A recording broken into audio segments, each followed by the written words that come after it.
I met Michael 15 years ago.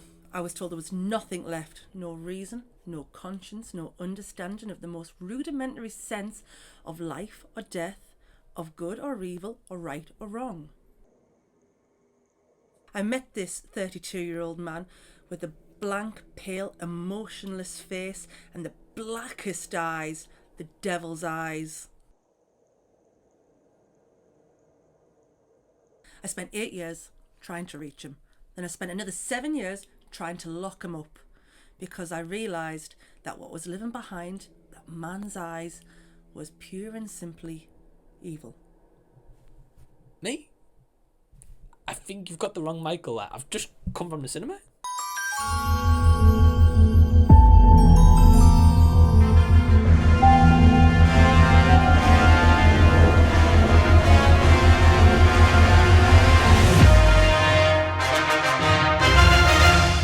Hey everyone, what's going on? Welcome to the channel and thank you so much for taking your own time out to check out this video, where, just a heads up, this is going to be a spoiler review for Halloween Ends. So you might be noticing that I'm not by myself, I'm in a different room. That's because I'm with my awesome partner Emma and we're here to talk about Halloween Ends. So yeah, you've seen Emma on the channel if you've seen Hamilton, which we reviewed when we saw that in London. If not, a link will be down below in the description box or on the card up here somewhere that you'll be able to check that out. But yeah, so we've just come from the cinema tonight. You got to see Emma as Dr. Loomis in the skit part right at the beginning of this, and I was just playing kind of myself there. And yeah, we're just coming to see Halloween Ends, directed by David Gordon Green. Picks right up from the series of Halloween Kills of the second movie, and of course this movie of course stars people such as Jamie Lee Curtis, Nick Castle for certain scenes playing the Shape, and of course we've got Jude Courtney. Then we'll also have Andi Matichak, I think that's her name, for Alison, who is the granddaughter, and then playing Corey we've got Rohan Campbell, who's playing like this new Michael Myers-esque character. So we haven't seen him in anything before. We were looking up his filmography, and I was like, I don't recognise anything. I don't think you did it, right? No, right, okay, cool. And if you want to know kind of the plot of Halloween Ends, essentially, again, it picks up right up after Halloween Kills finishes. Basically, what happens is when Michael Myers kills Laurie Strode's daughter, Karen, in the movie, it's set 4 years later, a bit of a time jump. Laurie is kind of just trying to get on with her life, and things have kind of settled down a little bit in Haddonfield until there's a little bit of despair. There's some killings just kind of out of the blue, and basically Michael Myers returns to come back to take down Laurie Strode. So Emma, what would you say was your quick overall thoughts on the movie? I'm a massive Halloween fan and I have been for years. My overall thoughts of this movie, like, I didn't want to go in being like, oh, I can see online that everyone hates it, so I'm going to hate it. So I went in like with an open mind. I feel like it was just a disservice to Michael Myers and Laurie Strode and their story. Wasn't a bad movie. Wasn't a good movie. I felt like we were robbed of that big ends moment. Yeah, I think I would say I agree, because in this movie you hardly see Michael Myers. It's set straight after Halloween Kills, which is basically where Michael Myers like tears apart pretty much the whole town towards the end of that movie. And I can't remember, does he walk off into like the street, or do you see him? He kills Karen, and he kills poor Karen. R.I.P. Karen. And then does it end with just him in the house? Because I know you watched the ending earlier in the clip. It ends with Karen looking up to the house or something like that, and he kills her in the house, and then I think that was it. And then he just walked off into the sunset for 4 years. And I do know like some of the behind the scenes stuff I fear was set where it's like they factored in the pandemic, because it showed like 2019, and then it kind of skipped obviously 4 years to like 2023. I think we're pretty much in agreement to this. We talked a lot like on the drive home, and we had some good laughs as well, which we're going to share with a couple of you guys as well. So we're going to talk a little bit about the characters and like what kind of factors into our thoughts as to why we kind of think the movie is pretty much a meh movie, like forgettable, not really like the ending that we deserve. So we're going to talk a little bit about the first arc, which I think is probably the biggest arc in this movie, and that's not Laurie Strode, that's more Corey. So yeah, what do you think of Corey and his arc that he got in the movie?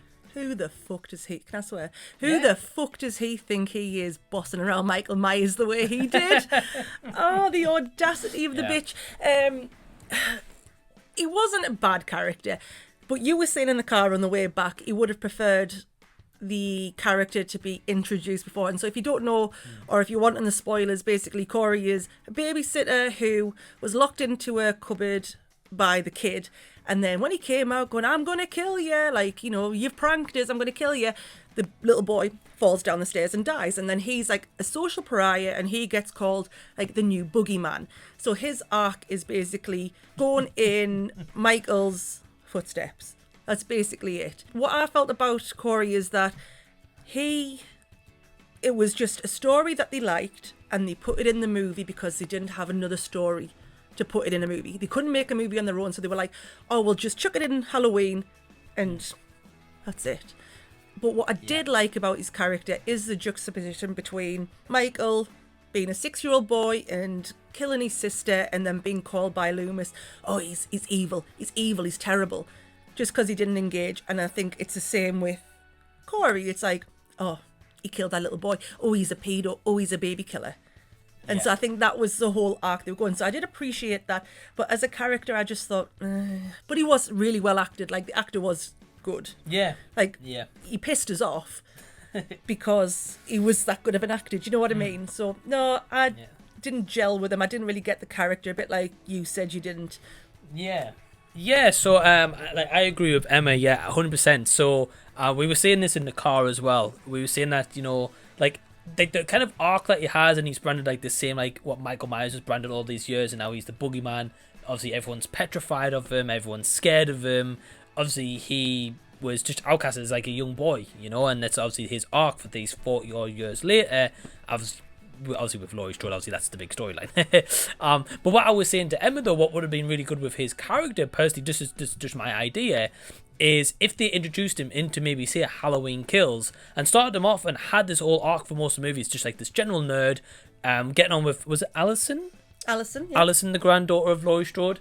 Yeah, like if he was just getting on with Allison, they had like a chance meeting somewhere, whatever, and they started having like feelings, and maybe she was trying to confide to him about like how her grandma's been going on and all this thing with Michael Myers, and maybe he's not really believing it for the entire movie. And then as the movie starts to go on, and right near the end of the movie, he starts to obviously believe Allison, and as Michael Myers kills Karen, for example, he's going to maybe walking off into the sunset, but he maybe hears this commotion in the house going on, or whatever the case should be. And the same thing happens where the kid does unfortunately die, but Michael Myers sees that, and maybe sees a little bit of him inside of Corey, and being like, oh, okay, well actually, I'll walk off and kind of like let him live, which is very bizarre because obviously in this movie he lets Corey live, which he's never done before as far as I'm aware. Yeah, he's never granted mercy. Like, Michael's meant to not have any mercy or any like compassion. And then like he looks in this kid's eyes and he's just like, bye. Right. Right, yeah, exactly. So it was a very like new take on Michael Myers. Speaking of Michael Myers, this is the next character I think we need to talk about. So Emma was saying this, that he's pretty much like sidelined in this movie, and I don't think I could agree with that more. Basically we don't see him for like the first, I would say, at least half an hour of this movie, and then when we do, we kind of see like a shadow of him when he's like in this underground sewer. And then throughout this movie he's like a very old, kind of brittly old man who should have like a walking stick. Like he's generally like he's like worse for wear. And then when he gets his first kill, it's like almost as if like it's kind of like a supernatural element to it, where as he's putting the blood in, he's like oh, like his posture starts to change. Yeah, it's like, oh yes, I'm revitalized sort of thing. Right. So when it starts to feel like he's like, that's kind of revitalization, I was saying to Emma, I was like thinking, oh, I was thinking they're going to go like a supernatural route. Now obviously we were both, well, you mainly said like glad that they didn't. I think I've got to agree with that as well. But yeah, what do you think of Michael Myers? I think, like, love or hate the movie, Michael Myers is iconic. So like, whatever screen time he was going to get was going to be good with him in. I just didn't like how they made him look like a little bitch getting bossed around by this Corey guy. But we were laughing so hard because there's a scene, so like this Corey goes and is like, teach me everything, Michael. Like, I want to be like you, because he likes the power that I felt like when he killed the first vagabond and stuff like that. This Corey's got a motorcycle, and it shows him like riding this motorcycle, having a great time, and him and Michael had just been finished killing this couple, and it pans to Corey on a motorcycle, and I turned to Michael and I was like, is Michael Myers on the back of that motorcycle? Just like, but it wasn't. But that would have been so funny. That would have been kind of like a Busta Rhymes with Michael Myers kind of moment for like the modern generation. But I kind of thought the same thing, because the whole point is, right, is he goes to Michael Myers for guidance, Corey. He goes to Michael Myers for guidance. He's like, teach me everything, as like Emma's literally just said. So then we get some scenes where Corey actually takes the mask from Michael Myers, and he goes around, start killing people who's like caused him kind of detriment, bullying, like that kind of stuff. Then all of a sudden, in that same scene, Michael Myers is also there. If Corey doesn't kill, Michael kills the people. So there's one scene with like a doctor and this nurse kind of thing where Allison works, and they're kind of the first victims to get it as such. And I was thinking, well, hold on, if he's got a motorcycle and gone to that luxury house or whatever the case should be, like, how's Michael Myers caught up with him? Especially when Michael Myers is literally like hobbling and out of breath for a lot of this movie. Like, the end fight when he's against Jamie Lee Curtis's character, Laurie Strode, you just hear he's like, yeah. Like that, I'm not kidding. That is literally what he's like for the whole fight. And I'm like, how's this guy gotten so weak from like the end of Halloween Kills? It was this absolute monstrous menacing force they made him to be. And in 4 years, COVID got to him pretty bad. I mean, I don't know how to explain that. So we're going to move on from Michael Myers. So basically, a big letdown, but we will agree that at least it ended. Michael Myers does die, finally. He gets put in a compactor at the end. Is it compactor it's called? It's like a big shredder, like a big industrial shredder, isn't it? Yeah. Yeah, so he's slaughtered into pieces, basically. So it has to end. Like, there's no way he was getting out of there. Laurie Strode, like, pushed him in herself. Like, they slit his throat. They stabbed him in the side. They slashed his artery. Like, they did it all. So he was dead. And, like, they paraded him on top of the car. So all of Haddonfield could see that he was dead. Like, the boogeyman's gone. He's not coming back in this franchise. And it's pretty much implied where when Laurie Strode's character and Allison ties him into the vehicle, like the police, there's a couple of policemen being like, should we really be doing this? And then like the main police head honcho guy from the second part, Halloween Kills, is like, yeah, we're going to do it this one off or this one time. And it's implied that they've got like the radios out and shouting into the streets like, your Michael's dead kind of thing, like follow us. It's never shown, but it's implied that's happened. Yeah. I was saying to Emma, it would be nice even just like a quick, literally 1 or 2 minute scene, just like them on the radio shouting out, being like, Michael Myers is dead, evil's finally died, you know, that kind of thing. So we're going to go on to the main character here, who's Laurie. Actually, before Laurie Strode, what do you think of Allison? Oh, next.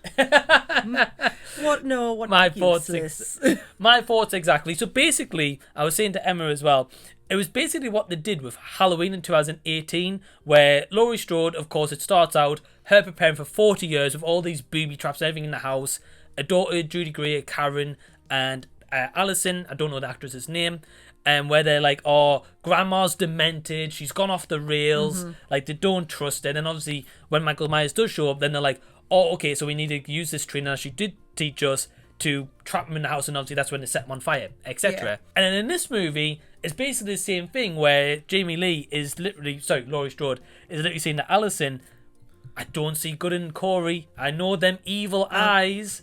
And she's like, oh, stop, will I'm ya? in love, She's behave. You don't understand, Grandma. That's literally what she's like. And she has it saved on the phone as Laurie. The disrespect. yeah, she didn't have to save his grandma or whatever, or my bitch. or Michael Myers killer or something like that, you know? But the stupid thing is with the whole thing with Corey and the relationship is like you see them on like one date, and she's like, Oh, I love this man. Right, so she like trusts him over one date over her grandma, who she's known for like 18 years, however old Allison is. So yeah, we'll skip Allison. So next, Laurie Strode, of course, Jamie Lee Curtis. What's your thoughts? I know Emma absolutely loved Jamie Lee Curtis, by the way. So it was what do you just think? the sheer size of them. The bosoms. That's what we'll say.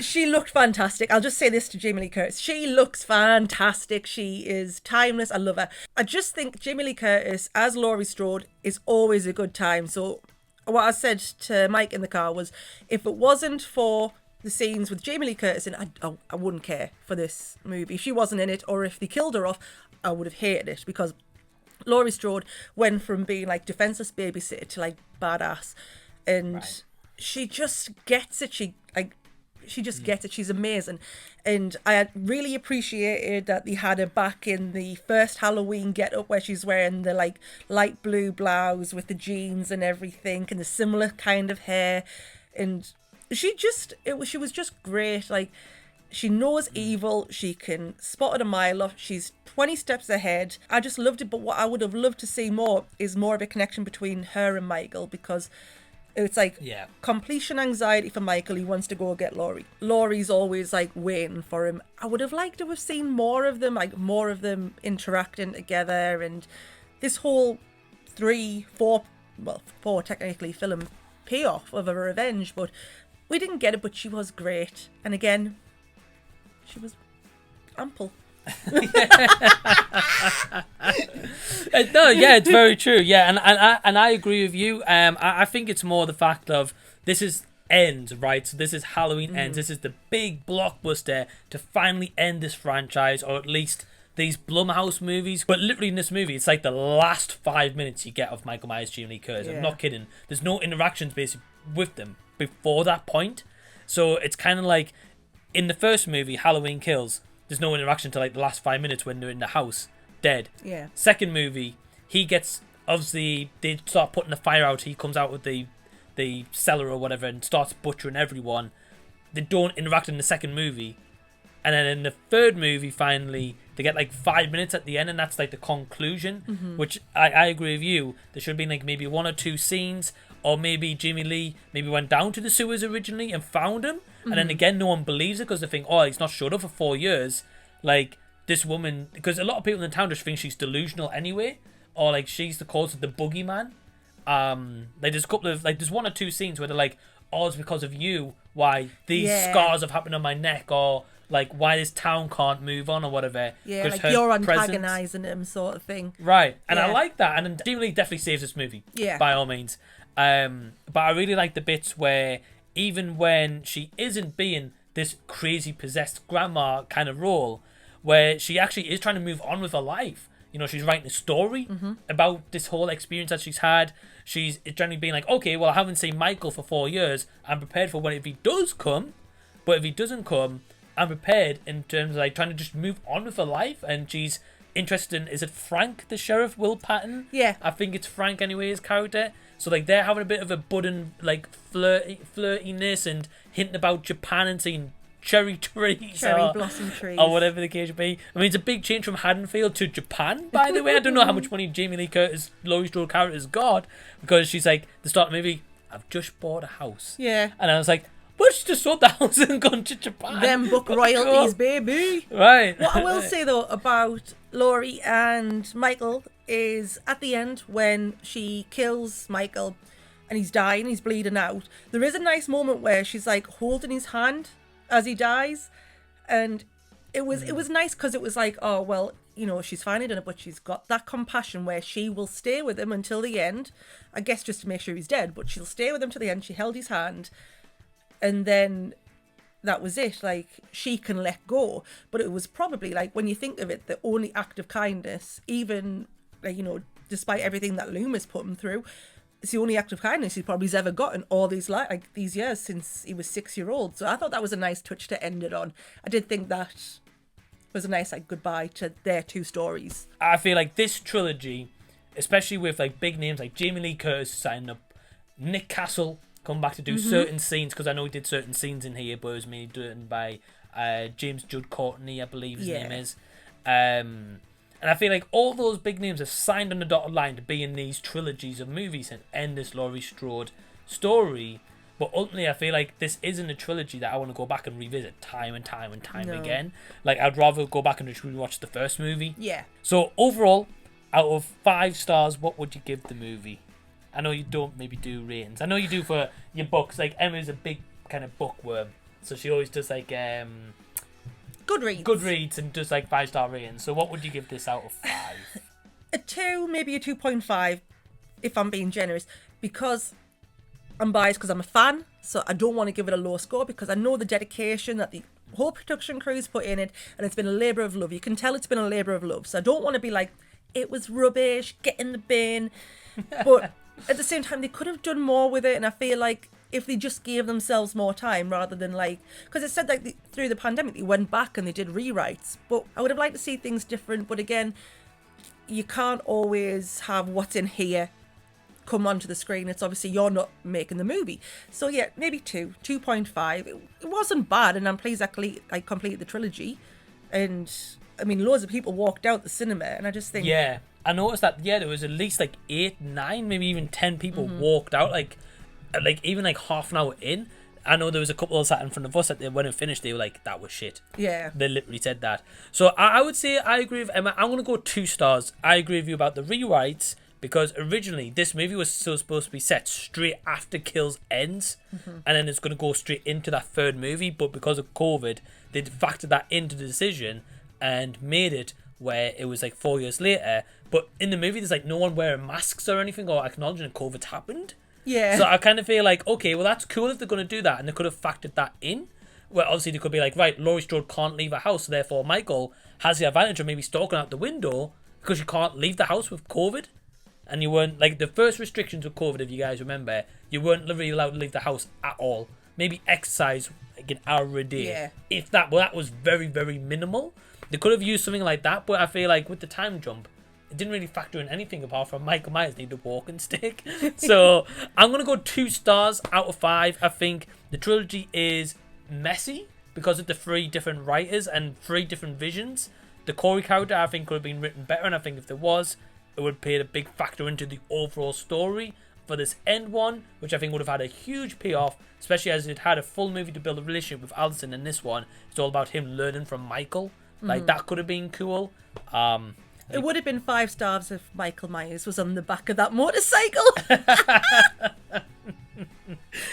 Just did the song Take My Breath Away playing while it goes on as well. Imagine that. And he's just like snuggling in like this. Imagine. But yeah, so that is our spoiler review. So I hope that you enjoyed it. It's been an absolute pleasure having my partner Emma on here. Definitely, if you guys want to see Emma more on the channel as well, drop some comments down below. Can certainly have a look to see if we can arrange that, especially if it's a horror movie. I think that's probably the best ones to maybe do a collab on. Or maybe I'll get on an asylum movie. If you want to see do an asylum movie, leave comments down below. Give the video a big thumbs up and also subscribe to the channel if you already haven't. And until the next time that we'll see you, we'll be seeing you later. Bye everyone. Bye.